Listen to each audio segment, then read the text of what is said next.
നമ്മൾ ആരുടെ കൂടെ ഒരുമിച്ച് നിൽക്കുന്നുണ്ടെങ്കിലും നമുക്ക് പല ഓപ്ഷൻസ് ഉണ്ട് എന്നുള്ള ഭാഗത്ത്, അല്ലെങ്കിൽ പല പോസിബിലിറ്റീസ് ഉണ്ട് എന്നുള്ള ഭാഗത്താണ് നമ്മൾ ഇരിക്കുന്നതെങ്കിൽ ആ ആളുമായിട്ട് ഒരിക്കലും നല്ലൊരു ബന്ധത്തിന് ഒരു സാധ്യതയില്ല. കാരണം നമ്മളെന്താണ്, എപ്പോഴും നമ്മുടെ മൈൻഡിലുള്ള ആ ഫേക്ക് പോസിബിലിറ്റീസ് നമ്മളെ ഈ കൂടെ നിൽക്കുന്ന ആളുടെ കംപ്ലൈൻറ്റ് കണ്ടുപിടിക്കാനും അയാളിലുള്ള മോശം അറിയാനും മാത്രമേ ശ്രമിക്കുള്ളൂ.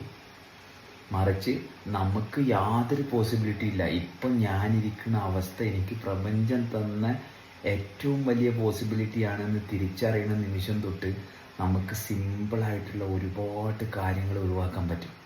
അല്ലെങ്കിൽ ആ സിമ്പിളായിട്ടുള്ള അനാവശ്യമായിട്ടുള്ള ആ കാര്യങ്ങളുടെ അട്രാക്ഷൻ നമുക്ക് ഇപ്പം ഇരിക്കുന്നിടത്ത് ഒരിക്കലും സമാധാനത്തിലിരിക്കാൻ സമ്മതിക്കില്ല. ഇതാണ് മിക്ക പ്രശ്നങ്ങൾക്കും കാരണം. കാരണം എല്ലാവർക്കും ഒരു ആഗ്രഹം ഉണ്ടാവും. ആ ആഗ്രഹം സാധിച്ചു കഴിഞ്ഞാൽ പിന്നെ അങ്ങോട്ട് ആഗ്രഹങ്ങളുടെ ഘോഷയാത്രയാണ്. അതുകൊണ്ട് ആഗ്രഹം സാധിക്കുന്നതല്ല ജീവിതം. നമ്മൾ ഇപ്പം ഇരിക്കുന്നിടത്ത് ഈ അവസ്ഥയെ പൂർണ്ണമായിട്ട് റെസ്പെക്റ്റ് ചെയ്തിരിക്കാൻ സാധിക്കുന്നുണ്ടോ? ഇതല്ലാതെ വേറെ ഒന്നും ചെയ്ത് തെളിയിക്കാൻ ആർക്കുമില്ല. ഇനി ആരെങ്കിലും ഉണ്ടെങ്കിൽ അവരൊരിക്കലും അവർക്ക് സ്വസ്ഥമായിട്ടിരിക്കാനും പറ്റില്ല. ശ്രദ്ധിച്ചു നോക്കിയാൽ മതി, വളരെ സിമ്പിൾ.